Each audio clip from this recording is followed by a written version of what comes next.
कोई भी इंसान जन्म से नहीं बल्कि अपने कर्म से महान बनता है।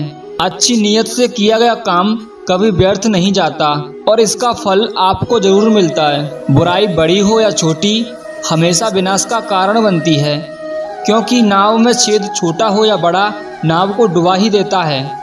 जो होने वाला है वो होकर ही रहेगा और जो नहीं होने वाला वो कभी नहीं होता। ऐसा निश्चय जिनकी बुद्धि में होता है उन्हें कभी चिंता नहीं सताती। गलतियां ढूंढना गलत नहीं है, बस शुरुआत खुद से होनी चाहिए।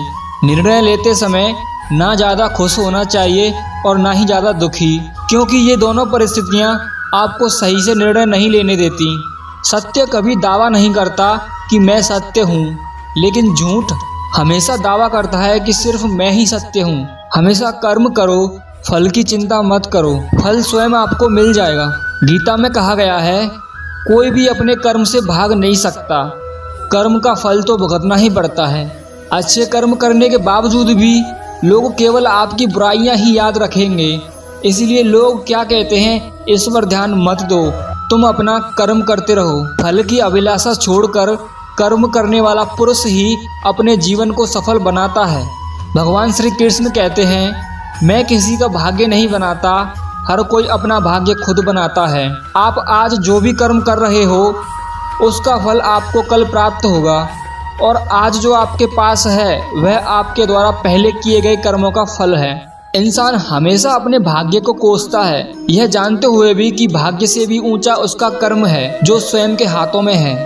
नकारात्मक विचारों का आना तय है, परंतु यह आप पर निर्भर करता है कि आप उन्हें कितना महत्व देते हैं। जो अच्छा लगे उसे ग्रहण करो और जो बुरा लगे उसे त्याग दो, फिर चाहे वह विचार हो या कर्म हो या मनुष्य। मैं भूत, वर्तमान और भविष्य के सभी प्राणियों को जानता हूँ, किंतु वास्तविकता में मुझे कोई नहीं जानता। जब भविष्य धुंधला पड़ने लग जाता है तब आपको अपने वर्तमान में ध्यान केंद्रित करने की आवश्यकता है। जो पैदा हुआ है उसकी मृत्यु भी निश्चित है, जैसे जो मृत है उनके लिए जन्म। इसीलिए जिसे बदल नहीं सकते उसके लिए शोक मत करो। मनुष्य अपने विश्वास से निर्मित होता है, जैसे वो विश्वास करता है वैसा वो बन जाता है। आत्मज्ञान की तलवार से अपने हृदय से अज्ञान के संदेह को काटकर अलग कर दो। उठो, अनुशासित रहो। जिस मनुष्य के पास सब्र की ताकत है उस मनुष्य की ताकत का कोई मुकाबला नहीं कर सकता। मनुष्य को जीवन की चुनौतियों से भागना नहीं चाहिए और ना ही भाग्य और ईश्वर की इच्छा जैसे बहानों का प्रयोग करना चाहिए। शिक्षा और ज्ञान उसी को मिलता है जिसमें जिज्ञासा होती है। जिस प्रकार अग्नि सोने को परखता है, उसी प्रकार संकट वीर पुरुष को परखता है। जो व्यवहार आपको दूसरों से पसंद ना हो, ऐसा व्यवहार आप दूसरों के साथ भी ना करें। एक अनुशासित व्यक्ति ही अपना तथा समाज व देश का विकास कर सकता है। अगर आपको कोई अच्छा लगता है तो अच्छा वो नहीं बल्कि अच्छे आप हो, क्योंकि उसमें अच्छाई देखने वाली नजर आपके पास है। जो मुझे सर्वत्र देखता है और सब कुछ मुझ में देखता है, उसके लिए ना तो मैं कभी अदृश्य होता हूँ और ना वह मेरे लिए अदृश्य होता है।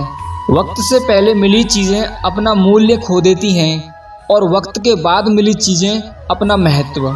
आत्मा ना तो जन्म लेती है और ना ही मरती है, आत्मा अमर है। व्यक्ति जो चाहे बन सकता है यदि विश्वास के साथ इच्छित वस्तु पर लगातार चिंतन करे। मन की शांति से बढ़कर इस संसार में कोई भी संपत्ति नहीं है। अपने आप को ईश्वर के प्रति समर्पित कर दो, यही सबसे बड़ा सहारा है। जो कोई भी इस सहारे को पहचान गया वह डर, चिंता और दुखों से आजाद रहता है। जब इंसान अपने काम में आनंद खोज लेते हैं तब वे पूर्णता प्राप्त कर लेते हैं। निंदा से घबराकर अपने लक्ष्य को कभी ना छोड़िए, क्योंकि लक्ष्य मिलते ही निंदा करने वालों की राय बदल जाती है। हमेशा संदेह करने से खुद का ही नुकसान होता है। संदेह करने वाले व्यक्ति के लिए प्रसन्नता ना ही इस लोक में है और ना ही किसी और लोक में है। जो पुरुष सुख तथा दुख में विचलित नहीं होता और इन दोनों में समभाव रहता है, वह निश्चित रूप से मुक्ति के योग्य है। जिंदगी में हम कितने सही हैं और कितने गलत हैं, यह केवल दो लोग जानते हैं, एक परमात्मा और दूसरी आपकी आत्मा। जीवन में बिना किसी कर्म को किए किसी फल की आशा करना इंसान की सबसे बड़ी भूल होती है। मनुष्य अपने जीवन में जो भी कर्म रूपी बीज बोता है, भविष्य में उसी का फल उसे प्राप्त होता है। मैं श्रेष्ठ हूँ, यह आत्मविश्वास है लेकिन सिर्फ मैं ही श्रेष्ठ हूँ, यह अहंकार है। मेरा तेरा छोटा बड़ा अपना पराया मन से मिटा दो, फिर सब तुम्हारा है और तुम सबके हो। जिस प्रकार सूर्य उगते ही अंधकार मिट जाता है, उसी प्रकार सही ज्ञान की प्राप्ति से अज्ञान का अंत हो जाता है। तुम इस धरती पर मेहमान हो, मालिक नहीं, इसीलिए अहंकार छोड़ दो। अकेला रहना तुम्हें यह भी सिखाता है कि वास्तव में तुम्हारे पास स्वयं के अलावा और कुछ भी नहीं है। भगवान श्री कृष्ण कहते हैं, निराश ना होना, कमजोर तेरा वक्त है, तू नहीं। जैसे समुद्र के पार जाने के लिए नाव ही एकमात्र साधन है, वैसे ही स्वर्ग में जाने के लिए सत्य ही एकमात्र सीढ़ी है और कुछ नहीं। मनुष्य जिस रूप में ईश्वर को याद करता है, ईश्वर भी उसी रूप में दर्शन देते हैं। खुद को जीवन के योग्य बनाना ही सफलता और सुख का एकमात्र मार्ग है।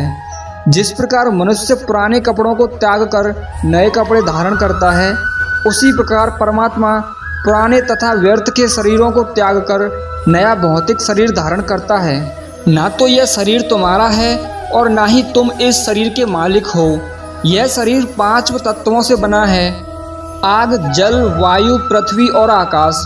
एक दिन यह शरीर इन्हीं 5 तत्वों में विलीन हो जाएगा। वह व्यक्ति जो अपनी मृत्यु के समय मुझे याद करते हुए अपना शरीर त्यागता है, वह मेरे धाम को प्राप्त होता है और इसमें कोई संशय नहीं है। किसी का अच्छा न कर सको तो बुरा भी मत करना। चुप रहने से बड़ा कोई जवाब नहीं और माफ़ कर देने से बड़ी कोई सज़ा नहीं।